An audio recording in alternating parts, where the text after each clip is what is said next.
Good morning and welcome to today's almost daily devotional. We're in Hebrews chapter 8, and we're going to start with the 8th verse. It goes like this. Look, the days are coming, says the Lord, when I will make a covenant with the house of Israel, and I will make a new covenant with the house of Judah. It will not be like the covenant that I made with their ancestors on the day I took them by the hand to lead them out of the land of Egypt, because they did not continue to keep my covenant, and I lost interest in them, says the Lord. This is the covenant that I will make with the house of Israel. After those days, says the Lord, I will place my laws in their minds and write them on their hearts. I will be their God, and they will be my people. And each person won't ever teach a neighbor or their brother or sister, saying, Know the Lord, because they will all know me, from the least important of them to the most important, because I will be lenient toward their unjust actions, and I won't remember their sins anymore. When it says new, it makes the first obsolete. And if something is old and outdated, it's close to disappearing. So Hebrews, the book of Hebrews, the letter of Hebrews, was written by an anonymous person. We don't know who it is. Some people like to say it was a female author, because that's why it was anonymous, sort of like how in the 18th and 19th century female authors took on male names to write their books. And so some people like to say that, and also because of the vocabulary.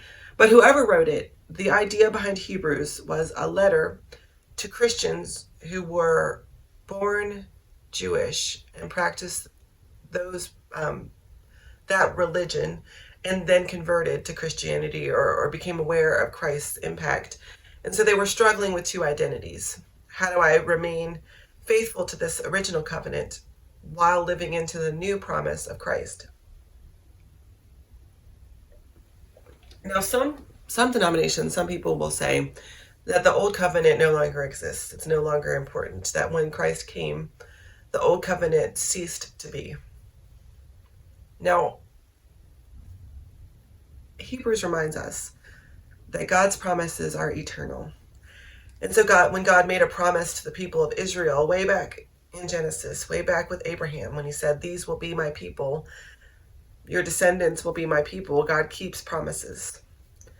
And so the writer of Hebrews is trying to figure out, how does this new promise that came in the form of Jesus fit with the old promise that God made?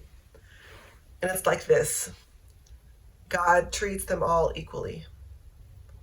That God still keeps God's promise to the people of the Old Testament, and God makes a new promise to the people of the New Testament, but the new promise is the same as the old promise. You will be my people. I will be your God, and you will be my people. And I will be lenient.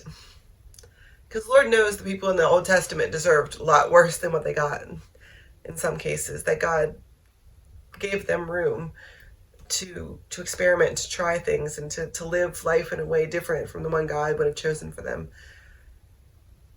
And so we are heirs of the same promise. And all God asks in return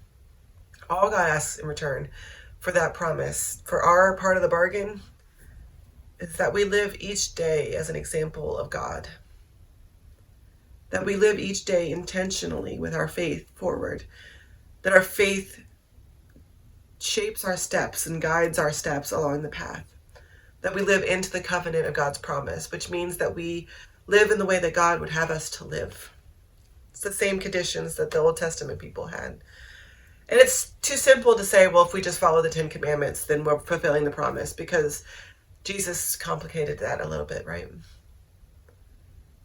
It's about living into our faith identity. It's about living as people of faith. It's about trusting in God's covenant promise and not in temporary things of earthly nature. It's not putting our faith in bigger things or better things. It's putting our faith in our actions and in one another and in the call of God. So how do we live into that promise? How do we keep our end of the bargain? Some days we're going to fail. We're not always going to make it. We're not always going to keep our end of the covenant. But God says as long as we're trying, as long as we do our best, that's what matters. And so how do you live up to the covenant today? God bless.